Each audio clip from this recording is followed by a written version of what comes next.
So, as expected when it comes to Sid Coulson and anyone in the WNBA, when it comes to all of them, once you joined the Indiana Fever, the old WNBA fans that loved you, they adored you, they called you the face of the league.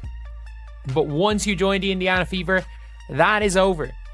What if I told you that one of the funniest, most beloved personalities in the entire WNBA, a player who fans once begged to put in front of cameras because she could turn even the most boring press conference into comedy gold, is now being canceled for the exact same jokes that made her famous?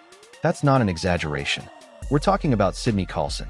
Outspoken, hilarious, unfiltered, a player who built an entire brand not from being the league's top scorer, but from being its sharpest personality. She didn't just play the game, she commentated on it, live, in real time, with humor so quick and so biting that fans couldn't get enough. Coulson turned the WNBA into her stage, and fans swore up and down that she was the face of the league for her personality alone. But now, that same internet that once boosted her clips and quoted her punchlines has turned on her like a pack of wolves. And here's the shocking part. It's not because she suddenly got offensive, or changed her tone, or went too far. It's because of one thing, a jersey. The Indiana Fever jersey. Because here's the truth that most people don't want to admit. Sydney Coulson hasn't changed one bit. Her style hasn't changed. Her humor hasn't changed. What's changed is how people choose to see her. And once you understand why, you'll realize this story isn't just about one player making a sarcastic comment. It's about bias. It's about double standards. And it's about whether the WNBA and its fans can even handle honesty when it comes from the wrong player on the wrong team. Sydney Coulson has always been different. She's never been the type of player who lets her game do all the talking. She lets her voice do it too. Sarcastic, witty, sharp as a knife, she had a way of saying what everyone else was thinking but too scared to say out loud. That's what made her magnetic. Think back a year. Clips of her interviews weren't just making the rounds on WNBA Twitter, they were dominating timelines. TikTok creators were editing her jokes into compilations. Fans shared her pressers like they were stand-up sets. And that was the thing. Sydney Coulson wasn't just playing basketball. She was entertaining. She was bringing personality to a league that desperately needed faces beyond box scores. Fans loved it. They wanted more of her. She wasn't the highest scorer, but she was the one you wanted mic'd up. She wasn't dropping triple-doubles, but she was the one creating highlight reels off the court. She had carved out a role as the WNBA's comedian, the truth teller, the one who wasn't afraid to poke fun at anyone. Teammates, opponents, refs, even herself. But then came the move to the Indiana Fever. And suddenly, it was like somebody flipped a switch. The same fans who once celebrated her authenticity started dissecting it under a microscope. And then all the responses, people responding, I shit you not, responding, saying that Kelsey Mitchell, and this is why I think this is a hilarious thing, where it's like they immediately call her MAGA. Because she said a referee was trying to give the game to the Sparks. The same jokes that once trended as classic Coulson suddenly got branded problematic. What used to be funny was now toxic. What used to be real was suddenly disrespectful. And the craziest part? Nothing about Sydney changed. The only thing that changed was the jersey she wore. And as insane as it sounds, that was all it took for her to go from fan favorite to villain overnight. So what was the spark that lit this entire fire? It wasn't a fight. It wasn't an on-court scandal. It was a joke. Sydney Coulson made a post about her teammate Kelsey Mitchell, one of the best guards in the league, one of the most consistent scorers in the game. She pointed out something everyone who actually watches the Fever already knows. Mitchell takes brutal contact every single night. She drives into the lane, gets hammered, and somehow, whistle after whistle stays silent. And then, in perfect Coulson fashion, she added the punchline that she should get her sister to file charges because these fouls were basically assaults. That's textbook Sydney Coulson. Exaggerated, sarcastic, over the top on purpose. The kind of humor fans had eaten up for years. When she was with the Aces, those jokes would have gone viral instantly with people laughing in the comments. But this time, the internet didn't laugh. It didn't even pause. It detonated. Suddenly, it wasn't about bad officiating. It wasn't about Kelsey Mitchell not getting calls. It became about Sydney Coulson's character. The reaction wasn't just disagreement. It wasn't fans saying, hey, maybe tone it down. It was a full-blown backlash, a feeding frenzy, and all of it over a sarcastic comment about refs. Overnight, Sydney Coulson went from fan favorite to public enemy number one. People weren't just pushing back on her point, they were tearing down her entire image. She was called toxic. She was called bitter. She was even called MAGA. Yes, MAGA. Over a joke about referees. Think about how insane that is. We're talking about the same Sydney Coulson who's been cracking jokes like this her entire career.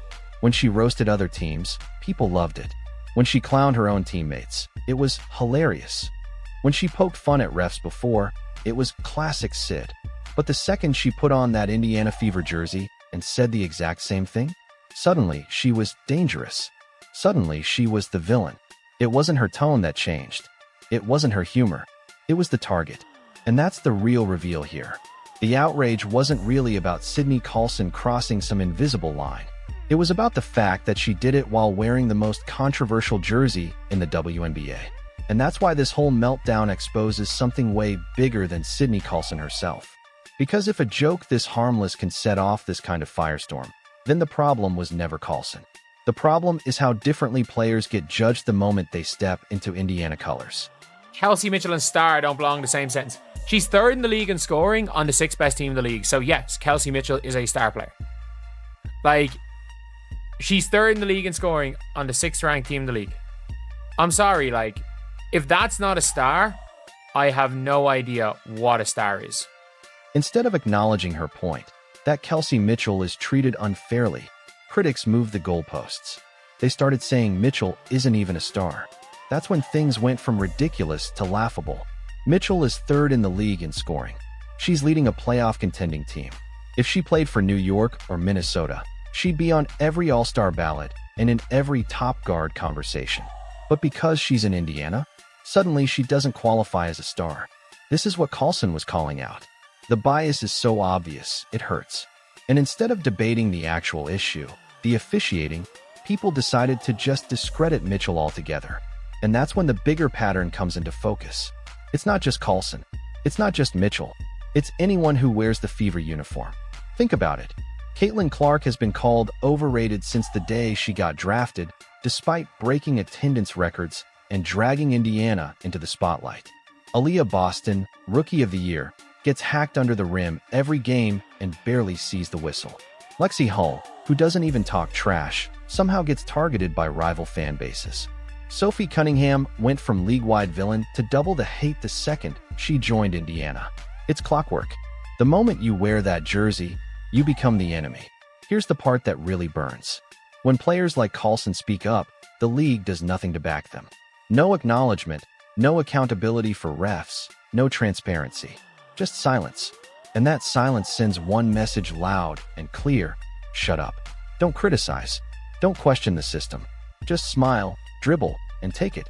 It's easier to let fans pile on one outspoken player than it is to actually address the officiating problem. And that's why Fever fans are so furious, because they see the league let their players twist in the wind over and over again. But here's the twist the league didn't expect.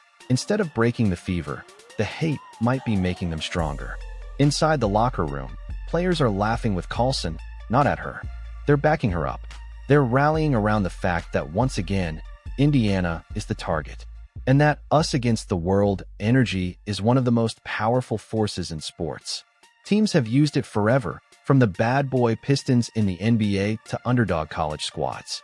Being hated can unite a team in ways nothing else can. If Indiana channels that energy, the league's attempt to isolate them could backfire in spectacular fashion. So let's call it what it is. Fans aren't canceling Sydney Coulson because she suddenly changed her personality. They're canceling her for being the exact same person she's always been, but doing it while wearing a jersey they already hate. The double standards are undeniable. The hypocrisy is crystal clear, and the outrage itself proves her point. Indiana players are judged differently. Now, mind you, that shot clock was not moving at all when she first grabbed that ball. The shot clock was not moving, fam. Let me go back. Let's go back. I'm going to get a quick play. I'm trying to dodge the copyright. but pay attention to the shot clock simultaneously while hitting De'Erica Hamby's hand right here. Watch this. That shot clock did not move at all, fam. That shot clock, fam. The shot clock didn't move not one bit.